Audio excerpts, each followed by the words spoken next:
السلام علیکم ناظرین، میں ہوں محمد اسلام اور آپ دیکھ رہے ہیں میرا یوٹیوب چینل طنز و مزاح محمد اسلام کے ساتھ۔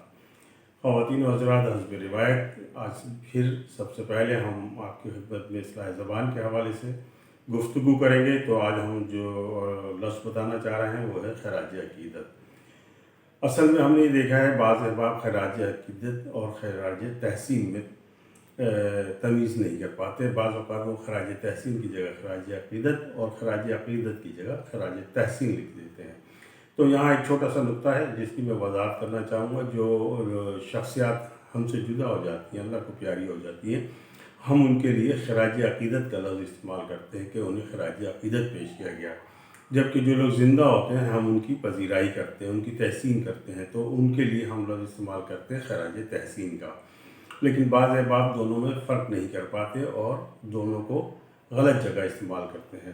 تو براہ کرم نوٹ کر لیجئے کہ جو لوگ دنیا سے چلے جاتے ہیں ہم ان کے لیے خراج عقیدت کا لفظ استعمال کرتے ہیں، اور جو لوگ حیات ہوتے ہیں ہم ان کے لیے خراج تحسین کا لفظ استعمال کرتے ہیں۔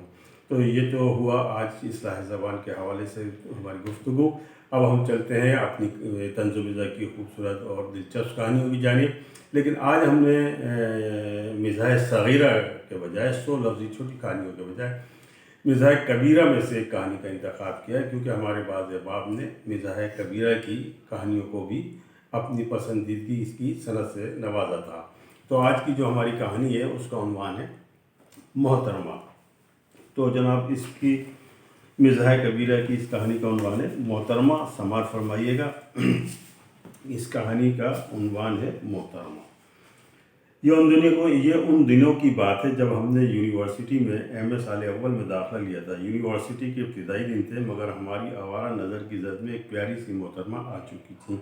وہ ایم اے فائنل میں زیر تعلیم تھیں۔ شہری علاقوں میں زندگی مصروف ہوتی ہے، اس لیے آپ کہہ سکتے ہیں کہ انہیں کہیں اور بنایا گیا تھا، یعنی فرصت سے بنایا گیا تھا۔ بہر کے قدرت نے انہیں فرصت سے بنایا تھا۔ دراز قد، گھنی اور لمبی زلفیں، ستواں ناک، بڑی بڑی آنکھیں، تیکھے نکوش، سرخ سفید رنگت اور ہاں گلاب کی پکڑی جیسے ہونٹ، جس پر ہر وقت مچلتی ہوئی مسکراہٹ کے باعث وہ ہماری کلاس کے نوجوانوں کے لیے بھی توجہ کا مرکز بن گئی تھیں۔ آپ سے کیا پردہ، ہم آپ کو بتائے دیتے ہیں، اس دوڑ میں ہم بھی کسی سے پیچھے نہیں تھے بلکہ آگے آگے تھے۔ کچھ اور وقت گزرا تو ہم اکیلے ہی سب سے آگے دوڑ رہے تھے، یقین جانیے پیچھے کوئی نہیں تھا۔ عاشقانے گریباں چاک مایوس ہو کر دوڑ سے باہر ہو چکے تھے۔ صورتحال بڑی عجیب تھی، ایسا معلوم ہوتا تھا تمام طالب علم طالب حسن بن گئے ہیں۔ دلچسپ امر یہ ہے کہ محترمہ کبھی مسکرانے میں تکلف سے کام نہیں لیتی تھیں، مگر عموماً مکالمے سے گریز کرتی تھیں، جبکہ عاشقانے گریباں چاک گروپ ان سے ہم کلام ہونے کے لیے بےتاب رہتا تھا۔ جی ہاں، بالکل بلبلے بےتاب کی طرح۔ لیکن مجال ہے بھائی وہ کسی کو گلی اور سلپ کے درمیان شاٹ کھیلنے کا موقع دے دے۔ خاکسار نے بھی کئی بار ٹوئننگ سیٹ کرنے کی کوشش کی، لیکن ان تک آواز نہیں پہنچ سکی۔ عجیب ماجرا تھا کہ شمع محفل پروانے سے بے پرواہ تھی، اور پروانے ایک ایک کر کے اپنی جان سے ہاتھ دھوتے چلے جا رہے تھے۔ ان حالات میں مجھے اپنے بونگے ہونے پر شدید ملال ہو رہا تھا، لیکن ہمارے اطمینان کے لیے اتنا ہی کافی تھا کہ ابھی تک کوئی مائکہ لال حسن کو خود بیں و خود آراں کرنے کا موقع فراہم کرنے میں ناکام رہا تھا۔ محترمہ ایک دن آرٹس لابی سے آ رہی تھیں، انہیں دیکھ کر ہم دوری سے مسکرائے، جواباً وہ بھی مسکرائیں۔ پھر کیا تھا، ہم نے ایک لمحہ ضائع کیے بغیر جرأت مردانہ کا مظاہرہ کرتے ہوئے ایک مرتبہ پھر کنڈا ڈالنے کا فیصلہ کیا۔ وہ جو ہی قریب آئی ہم نے عرض کیا، ہاؤ آر یو؟ وہ فائن کہتی ہوئی اتنی تیزی سے گزری جیسے کوئی ایمبولنس گزری ہو۔ نتیجتاً ہمارے کانوں میں کافی دیر تک ایمبولنس کا سائرن بجتا رہا۔ آپ یوں سمجھ لیں ہمارے دماغ کا فیوز اڑ چکا تھا۔ ہم غصے میں بڑبڑاتے ہوئے آرٹس لابی سے کینٹین کی طرف چل دیے۔ پتہ نہیں کیا سمجھتی ہے اپنے آپ کو۔ ایک دن چند دوست گپ شپ کر رہے تھے اور موضوع محترمہ تھیں۔ سب مکاری اور منافقت کا مظاہرہ کر رہے تھے، گفتگو اور رویے سے یہ ثابت کرنے کی کوشش کر رہے تھے کہ انہیں محترمہ سے کوئی دلچسپی نہیں۔ بعض دوستوں کا کہنا تھا کہ انہوں نے ایسی بہت سی لڑکیاں دیکھی ہیں، بعض نے محترمہ کو مغرور قرار دے دیا۔ ایک دوست نے یہ بھی فرمایا کہ میں ایسی لڑکیوں سے بات کرنا بھی پسند نہیں کرتا، لیکن ہم ان منافقوں سے اچھی طرح واقف تھے۔ یہ اپنی اپنی پچ پر محترمہ کے خلاف اپنی گوگلی فلیپر دوسرا اور تیسرا سب کچھ آزما چکے تھے، لیکن تمام ہنر آزمانے کے باوجود محترمہ کو بولڈ کرنے میں ناکام رہے تھے۔ معاملات زرداری حکومت کی طرح بے یقینی کا شکار تھے اور اونٹ کسی کل بیٹھ ہی نہیں پا رہا تھا۔ ہمیں خدشہ تھا کہ اگر یہ سلسلہ یوں ہی چلتا رہا تو کہیں ہمارا تعلیمی سال ہی ختم نہ ہو جائے۔ ان خدشات کے پیش نظر ہم نے علامہ اقبال کے فلسفہ خودی سے منہ موڑ لیا اور محترمہ کے قدموں میں ڈھیر ہونے کا فیصلہ کر لیا، کیونکہ ہمارے لیے ناؤ اور نیور والا معاملہ تھا۔ اگلی صبح یونیورسٹی جانے سے پہلے ہم نے اپنا اکلوتا قیمتی لباس زیب تن کیا، نہا دھو کر اچھی طرح شیو کیا اور ایک مقبول ہیرو کے ہیئر اسٹائل کے مطابق اپنے بال سنوارے۔ آئینے کے سامنے ہم اپنا سراپا دیکھ رہے تھے۔ ابھی فائنل ٹچنگ جاری تھی کہ اماں کی مشکوک نظریں ہماری اس انقلابی تبدیلی کا طواف کرنے لگیں۔ ہم ذرا گھبرائے تو اماں کی گرجدار آواز سنائی دی، "کہاں چل دیے بیٹا؟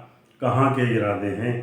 ہم نے فوری طور پر اپنی کیفیت پر قابو پایا اور اماں سے معصومیت سے عرض کیا، "وہ آج ہمارے دوستوں نے پارٹی کی ہے، سب اچھے گھرانے سے تعلق رکھتے ہیں، اس لیے تیار ہو کر جانا پڑ رہا ہے۔" ہماری بات سن کر اماں معنی خیز انداز سے ہوں کہہ کر چپ ہو گئیں۔ ہم نے بھی جلدی سے یونیورسٹی کی راہ لی۔ جب معرکہ سر کرنے ہم یونیورسٹی پہنچے تو محترمہ ہمیں کہیں نظر نہیں آئیں۔ ہم نے انہیں ڈپارٹمنٹ، آرٹس لابی، کینٹین اور لائبریری میں خوب تلاش کیا، لیکن آج وہ اپنے مقررہ وقت سے کافی لیٹ ہو گئی تھی۔ ہمیں بڑی بوریت ہونے لگی اور یہ ڈر بھی تھا کہ محترمہ سے ہمارا ٹاکرا ہونے سے قبل ہی محنت سے بنایا گیٹ اپ کہیں خراب نہ ہو جائے۔ بہرحال ہم اپنے بال سیٹ کر کے اپنے تہیں نشست کر بہترین انداز بنا کر آرٹس لابی کے ایک گھنے درخت کے نیچے بیٹھ گئے۔ محترمہ کے علاوہ ہمیں آنے جانے والے ان لوگوں پر بھی غصہ آ رہا تھا جو ہمیں اس طرح دیکھتے ہوئے گزر رہے تھے جیسے شو روم میں کوئی ڈمی رکھی ہو۔ ہمیں نہیں معلوم تھا کہ کچھ دیر بعد ایک زبردست دھماکہ ہونے والا ہے۔ خود کچھ نہیں، ارے یہ کیا! محترمہ کسی نوجوان کے کندھے سے کندھا ملا کر دل آویز مسکراہٹ کے ساتھ گفتگو کرتی دنیا و مافیا سے بے خبر خرامہ چلی آ رہی ہیں۔ یہ دیکھ کر ہمارا دل بیٹھنے لگا۔ ہم نے دور ہی سے نوجوان کو حقارت سے دیکھا، قریب آیا تو پتہ چلا وہ نوجوان پاکستانی نہیں بلکہ غیر ملکی ہے۔ یہ دیکھ کر ہمیں مزید صدمہ ہوا۔ بھلا بتائیے کیا پاکستانی نوجوان کسی سے کم ہے؟ بہرکیف ہمارے لیے یہ تصور ہی محال تھا۔ ہمیں یوں لگا جیسے کل سے ہم علامہ اقبال کے فلسفہ خودی کو نظر انداز کر کے یقین محکم اور عزم صمیم کے جن اصولوں پر عمل کر رہے تھے اب ان کی بھی دھجیاں بکھر رہی ہیں۔